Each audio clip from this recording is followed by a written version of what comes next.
오늘 본문은 우리 앞장 1장의 6절부터 8절까지 말씀과 상당히 많이 겹치고 거의 유사한 말씀인데, 오늘 본문 그 3절 후반절 부분만 조금 좀 다르고 좀 새로운 내용입니다. 그래서 오늘 설교는 하나님의 주권에 관한 그 말씀, 그리고 마지막으로 욥이 굳게 그 하나님 앞에 온전함을 지킨 그 말씀 두 가지를 말씀을 마무리하고자 합니다. 앞선 1장을 살펴보시면 욥이 자기 몸을 제외한 모든 소유를 다 잃었습니다.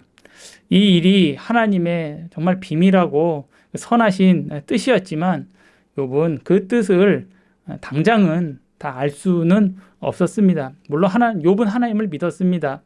그래서 그 가운데서도 하나님의 뜻을 믿고 하나님께 경배하였습니다. 그런 일이 있은 후에 오늘 본문 2절에서 다음과 같이 말씀합니다. 1절이죠. 1절에서 이렇게 말씀합니다. 또 하루는 하나님의 아들들이 와서 여호와 앞에 서고 사탄도 그들 가운데 와서 여호와 앞에 서니라고 합니다. 여호와 하나님이 부르시니 오늘 천사도 오고 이제 사탄도 나와왔습니다. 사탄은 오늘 하나님이 오라고 하니까 오긴 맞는데, 사탄은 본성적으로 하나님께 복종하는 그런 자가 아닙니다. 그런 존재가 아닙니다. 근데 결과적으로는 지금 복종해서 왔습니다. 그러니까 이건 강제적인 복종으로 끌려온 것입니다. 사탄은 본성적으로는 하나님께 복종하지 않지만 하나님이 그를 강제로 이렇게 복종시키십니다. 사탄은 본성적으로는 하나님을 대적할지라도 하나님의 뜻, 하나님께서 정하신 바가 아니면 아무것도 할 수 없는 그런 존재임을 성경이 우리에게 알려주고 있습니다. 그가 여호와 앞에 소환되어 있다는 것 그 자체가 하나님께서 이 만유의 절대 주권을 갖고 계심을 성경을 통해 우리에게 알려주시는 것입니다.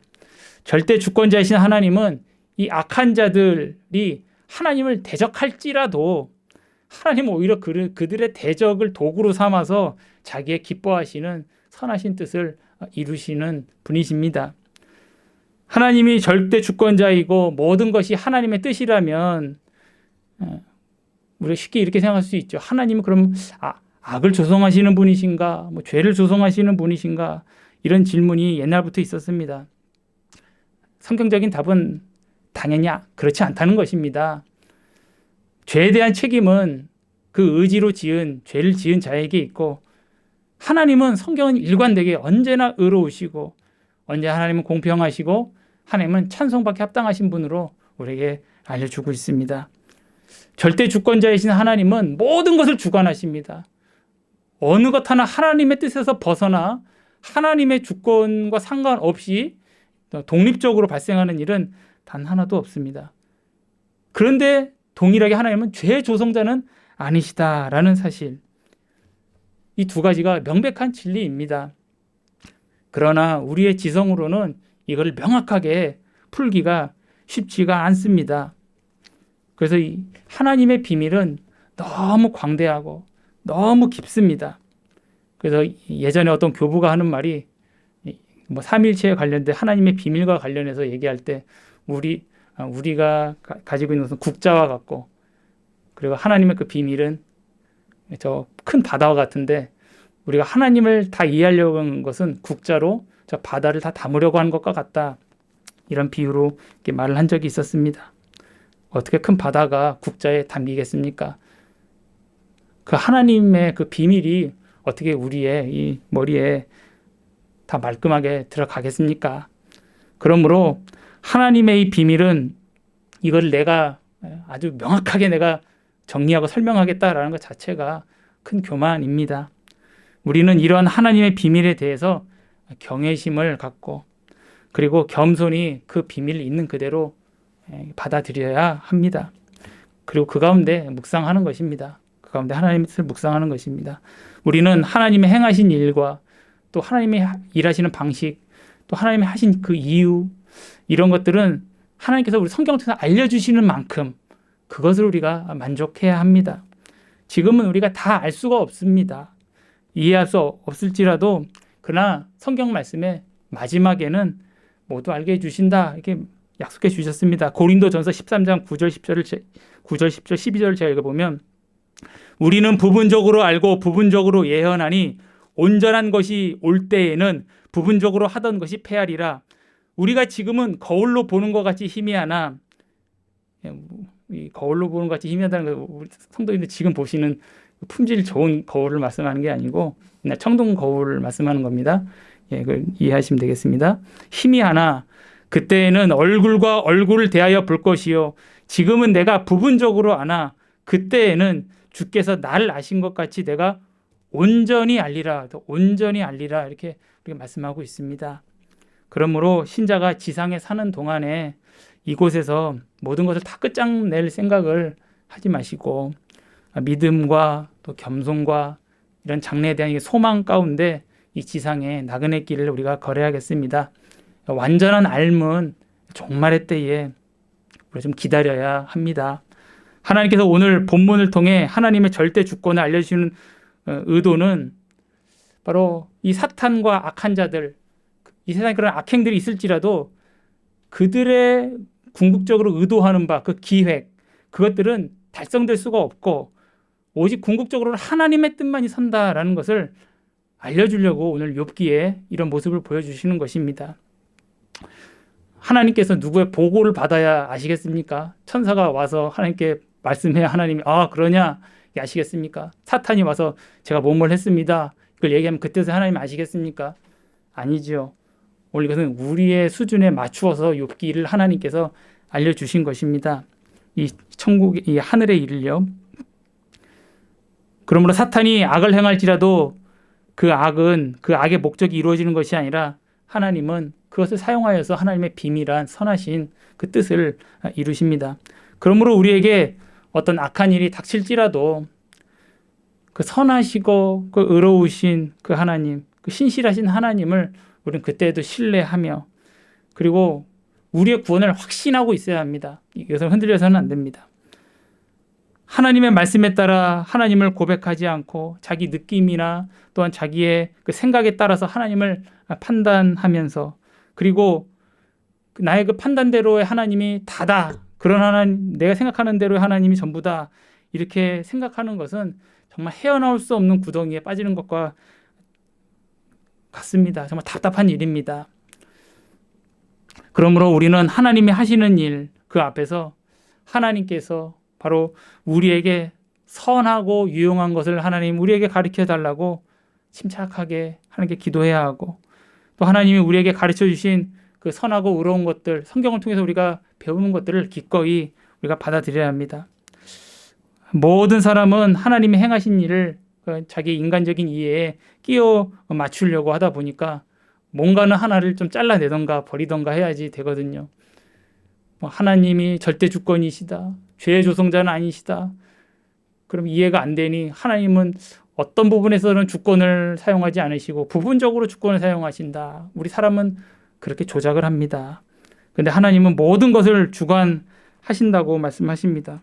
그리고 하나님 어떤 한 부분도 하나님의 뜻이 미치지 않는 곳이 없습니다.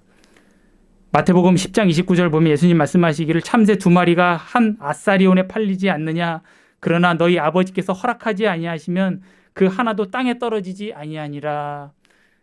참새가 얼마나 미물입니까? 그러나 그 새 한 마리도 하나님의 뜻이 아니면 떨어지지 않는다. 이렇게 말씀합니다. 성경은 시종일관 하나님의 절대 주권을 말씀하고 전혀 훼손하지 않습니다. 하나님께 절대 주권을 조금이라도 훼손하는 것은 그러므로 하나님께 대한 이게 모독이 됩니다. 하나님 것을 우리가 빼앗는 것이 되기 때문에 그렇습니다. 하나님은 자기 뜻을 이루시려고 심지어 악인도 사용하시는 것입니다. 그러나 그 악인의 죄책은 그 악인에게 있습니다. 악인은 자기 양심이 또 압니다. 자기가 죄를 지은 걸 알고 자기가 죄책감을 느끼고 또 자기가 자기를 정죄하고 자기 죄를 깨닫습니다. 성경을 보면 하나님은 우상 숭배를 하는 이방 왕들도 사용하셔서 하나님의 구속 역사를 이루어가는 도구로 쓰시는 것을 우리가 성경을 통해서 보실 것입니다. 하나님의 사역은 모두 하나님의 판단에 따라 이루어집니다. 하나님의 판단, 하나님의 뜻, 하나님의 사역, 하나님의 목적, 그게 선하기 때문에 그거에 따른 하나님의 행하심, 사역은 그것도 다 선합니다. 그래서 하나님을 믿지 않는 이들은 아무리 하나님을 이렇게 비방해도 우리 하나님과 또 그분의 말씀을 우리는 바꾸려고 해서는 절대 안 됩니다. 우리는 오직 하나님의 말씀의 진리로 인도하시는 그 성령에 따라서 하나님을 알고 하나님을 고백해야 또 그 하나님을 우리는 또한 만족해야 합니다. 오늘 본문 보면 하나님께 보고하기 위해서 천사 사탄이 나왔습니다. 하나님 앞에 서는 모습을 우리에게 보여주고 있습니다. 앞서 말씀드렸듯이 하나님은 보고를 들어야 하시는 분은 아니시잖아요. 바로 하나님이 천사도 다스리시고 이 사탄도, 심지어 이 사탄도 하나님께서 뜻대로 다스리신다는 것을 우리에게 이런 모습을 통해서 하나님께서 우리에게 맞추어서, 우리 수준에 맞춰서 알려주시는 것입니다. 또한 하나님은 천사도 보내주십니다. 천사는 어떤 존재입니까? 하나님의 사역자, 특별히 하나님의 성도들을 섬기는 하나님의 능력의 손이요, 또 능력의 도구로서 쓰임받는 그런 존재입니다. 하나님은 욥기에서는 사탄만 부각되는 것 같지만 사실은 욥이 성도님도 성경 읽어보시겠지만 욥이 결국에는 어떻게 됩니까? 물론 좌충우돌하지만 마지막에는 하나님의 인정을 받고 하나님의 회복, 그런 믿음을 지키지 않습니까? 바로 이게 하나님의 도우심입니다. 바로 이 천사의 역할이죠. 보이지 않는 은밀하게 하나님의 선하신 역사가 또 이곳에 있는 것입니다. 하나님은 다 사용하십니다. 하나님은 특별히 또 마귀를 사용하셔서 그 성도를 종종 다루실 때가 있는데, 이것은 또한 우리를 망하게 하시려는 것이 아니라 성도의 믿음을 훈련시키시려고 이런 일도 하십니다. 성도는 시험을 당해도 그것이 성도의 멸망으로 이어지는 것이 아니라 바로 오히려 하나님, 그 가운데서 하나님께 더 가까이 나아가는 계기가 되고 그 가운데 더 간절히 하나님을 의지하는 그런 계기가 됩니다. 겉보기에는 고통이지만 이 모든 것이 하나님, 선하신 하나님으로부터 나왔기 때문에 궁극적으로 그 일은 옳고 또 의롭습니다. 하나님이 하신 일의 목적은 우리에게 잠시 숨겨질 수도 있고 또 내가 지상에 사는 동안 내가 끝까지 모르게 될 수도 있습니다.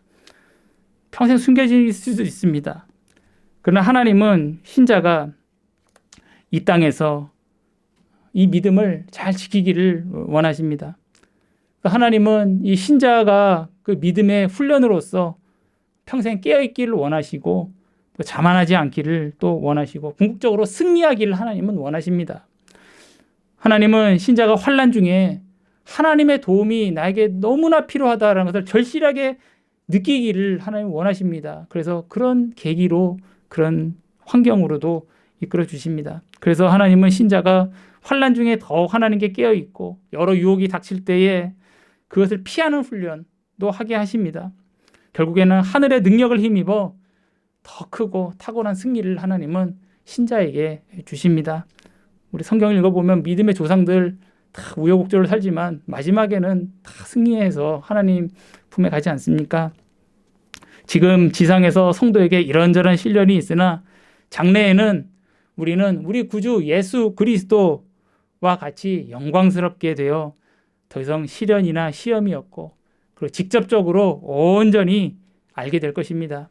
요한일서 3장 2절을 보면 사랑하는 자들아 우리가 지금은 하나님의 자녀라 장래에 어떻게 될지는 아직 나타나지 아니하였으나 그가 나타나시면, 이제 주님을 말합니다. 예수님이 나타나시면, 재림하시면 우리가 그와 같을 줄을 아는 것은 그의 참모습 그대로 볼 것이기 때문이니 라고 말씀합니다.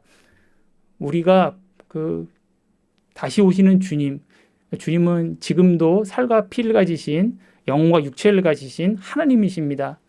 바로 그 주님의 그 인성과 우리가 같아진다. 그러니까 우리가 영화롭게 되는 것이죠. 그것을 지금 성경이 우리에게 말씀하고 있습니다. 그러면 우리는 이제 하나님 주님께서 주시는 지식을 이제 온전히 받을 수 있는 어떤 그릇이 된다고 볼 수 있습니다. 그때는 아는 것입니다. 본문 2절을 보면 여호와께서 사탄에게 내가 어디서 왔느냐 오늘 물어보는데 사탄이 여호와께 대답하기를 땅을 두루 돌아 여기저기 다녀왔나이다 이렇게 말합니다. 이건 베드로전서 5장 8절 말씀을 생각나게 합니다. 거기 보면 너희 대적 마귀가 우는 사자와 같이 두루 다니며 삼킬 자를 찾나니 라고 이렇게 베드로 사도가 말씀합니다. 성도는 이 세상의 유혹, 시험 이것이 항상 우리에게 있습니다. 예, 우는 사자처럼 우리를 기다리고 있습니다. 그래서 오늘 이 말씀을 성경이 주신 것은 우리를 경계하게 하고요. 그러나 오늘 5장 8절을 보면 베드로전서 5장 8절에 근신하라 깨어라 이렇게 말씀하고 있습니다. 즉 그런 시험과 도전이 있지만 두려워하지 말 것을 말씀하고 있는 것입니다. 두려워하지 말고 그리스도 안에서 하나님 주신 믿음으로 그것을 맞서라 이렇게 말씀하고 있습니다. 주님은 자기 택하신 자의 영혼도 지키시고 또 그 육체도 돌보십니다. 요한복음 10장 29절에 예수님 말씀하십니다. 그들을 주신 내 아버지는 만물보다 크심에 아무도 아버지 손에서 빼앗을 수 없느니라 라고 하셨습니다. 우리는 주님의 것입니다. 우리는 그리스도인이고 하나님의 그리스도의 것입니다. 그러니까 우리를 주님의 손에서 빼앗아 갈 자가 아무도 없습니다. 그러므로 성도는 이 땅에 살아갈 때 여러 시험도 있고 유혹도 있고 정말 어려운 이 땅 삶이지만 그래서 우리는 경각심을 가져야 하지만 동시에 경각심과 함께 가져야 될 것이 그 주님이 우리를 잃지 않으시고 우리 함께 하시기에 궁극적인 승리에 대한 확신을 동시에 같이 갖고 계셔야 됩니다. 우리는 패배할 사람이 아닙니다. 우린 약한데 궁극적으로 승리할 자입니다. 이 확신을 가지셔야 됩니다. 모든 시험은 우리가 주님께 피할 때 우리가 이길 수 있습니다. 주님께 도움을 그래서 구할 줄 우리 알아야 합니다. 오늘 본문 3절을 보면 여호와께서 사탄에게 욥을 주목시키십니다. 내가 내 종 욥을 주하여 보았느냐? 그와 같이 온전하고 정직하여 하나님을 경외하며 악에서 떠난 자가 없느니라 이렇게 말씀합니다. 앞에서 한 2번 정도 나왔죠. 하나님이 이렇게 욥을 특별하게 언급하셨다는 것은 욥 당시 그 사람들 중에서도 욥이 좀 특출했다는 것을 우리가 알 수 있습니다.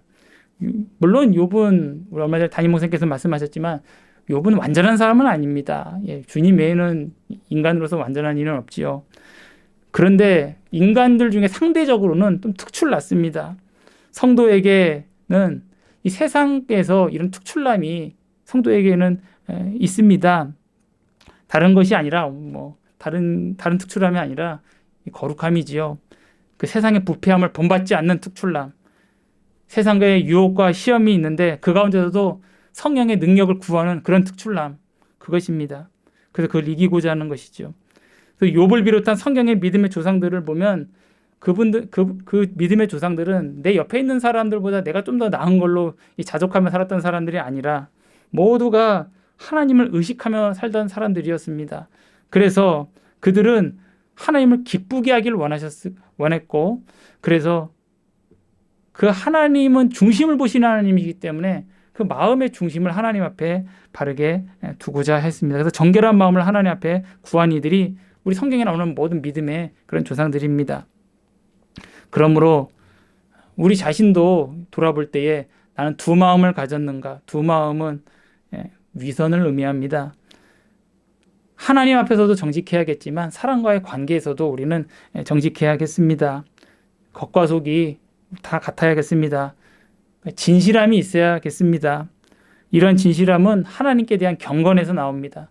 하나님이 진실하라 라고 하였으니 하나님께 진실하고 동일하게 사람과의 관계에서도 진실하게 되는 것입니다. 그래서 예수님 말씀처럼 하나님 사랑, 이웃 사랑이 같이 있는 것입니다. 오늘 본문의 욥을 이제 마지막으로 평가하기를 악에서 떠난 자 이렇게 말씀했습니다.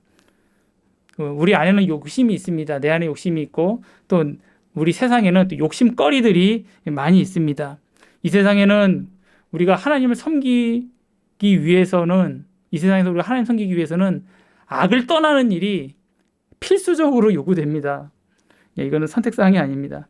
악을 떠나는 일은 내 속에 악이 있잖아요. 내 안에 죄의 유혹이 있고 그러니 곧 악을 떠난다는 것은 자기 부인을 의미합니다. 내 욕심 다 채우면서 하나님 섬긴다는 것은 거짓말입니다. 이 땅에서 이 땅에 사는 한 하나님을 섬기는 그 길에는 하나님의 은혜로 자기 십자가 지는 길이 있습니다. 그러므로 악을 떠나는 방법은 먼저 내 안에 그런 악이 있다는 것, 욕심이 있다는 것 우리가 먼저 알아야 되고 그리고 내 주위에는 전염병과 같은 정말 유혹거리들이 많다는 것, 그걸 우리가 또한 둘 다 알아야 됩니다. 세상은 악이 창궐하고 우리 그걸 피할 수는 없습니다. 항상 우리 옆에 있습니다. 그러므로 우리는 항상 깨어 있어야 되고, 그리고 거룩하신 하나님께 바로 우리의 영적인 시선을 고정시켜야 우리는 이 땅에서 온전히 살 수가 있게 됩니다. 오늘 본문 3절 마지막 부분을 보면 여호와께서 사탄에게 이렇게 말씀하십니다. 네가 나를 충동하여 까닭없이 그를 치게 하였어도 그가 여전히 자기 온전함을 굳게 지키느니라. 네가 나를 충동하여, 이것은 사탄이 여호와께 욥에 시련을 줄 것을 이렇게 말했던 1장 내용인데, 이것을 오해하면 안 될 것이 하나님의 어떤 판단이나 사역에 사탄이 어떤 영향을 줬다, 이렇게 이해하시면 안 됩니다. 이건 그런 게 아니라 사탄이 그런 뜻을 가졌는데 결국 실패했다는 것입니다. 그것을 드러내려는 표현입니다. 또 까닭없이 그를 치게 하였어도 라는 말씀도 욥의 시련에 하나님이 아무런 생각이 없고 아무런 뜻이 없었다, 이런 의미가 아닙니다. 즉 욥이 그 시련을 당한 것은 어떤 자기의 잘못이나 죄 때문에 당한 것은 아니다라는 그런 의미입니다. 중요한 것은 그 다음 문장인데요. 그가 여전히 자기 온전함을 굳게 지켰느니라 라고 합니다. 바로 이 성도의 온전함이 나타날 때는 바로 평온할 때가 아니라 바로 큰 시련의 때라는 것을 오늘 이 마지막 말씀이 우리에게 알려주고 있습니다. 바로 이러한 때에 하나님이 주신 온전함을 굳게 지켜야 할 때입니다. 그래서 그것을 위해 은혜를 구해야 될 때입니다. 시련이 주는 유익은 크게 두 가지라고 합니다. 첫 번째는 우리로 하여금 하나님을 찾게 한다는 점이고요. 두 번째로는 그 시련 가운데 우리의 믿음이 입증되는 계기가 된다는 것입니다. 그러므로 시련의 때는 그동안 신앙생활 잘 하다가 시련의 때 넘어질 것이 아니라 우리 그때는 하나님 주신 믿음이 더 두드러지게 빛나야 될 그런 때라는 것을 알게 됩니다. 근데 그것은 내 힘으로는 안 되지요. 그러니까 이 시련의 때는 기도의 때이고 우리의 믿음을 사용해야 될 때, 하나님이 우리의 믿음을 훈련시키는 때입니다. 그래서 시련의 때에 하나님은 우리를 버리지 아니하시고, 그리고 결국 우리를 이기도록 도와주십니다. 하나님은 우리가 천국에서 완전히 승리하기까지 우리 함께 하시며 우리를 도우십니다. 우리 그것을 믿으며 또한 믿음의 경주를 한 주간도 살아가시는 우리 모든 성도님들 되시길 바랍니다. 기도하셨습니다. 거룩하고 자비로우신 하나님 아버지, 오늘 욥이 큰 시련을 당했습니다. 하나님 비밀한 뜻이 있습니다. 그러나 욥은 알 수는 없었습니다. 그러나 그 하나님 믿기에 고백하고 찬양했습니다. 하나님 아버지, 하나님께서 이 욥의 믿음 기뻐하셨고, 그리고 욥은 그 시련의 때가 오히려 하나님 주신 믿음이 밝게 빛나고 하나님 영광 받으시는 그때였습니다. 하나님 아버지, 저희도 이 땅에 있을 때, 하나님 어려운 일이 있을 때, 그때 더 겸손하게 무릎 꿇게 하시고, 그때 나 의지하는 것이 아니라 더 하나님의 영광 드러나도록 나는 더 겸손해지고 하나님만 더 붙드는 저희들 될 수 있도록 저희들 이끌어 주시고 인도하여 주시옵소서. 감사드리며 살아계신 예수님의 이름으로 기도 올리옵나이다. 아멘.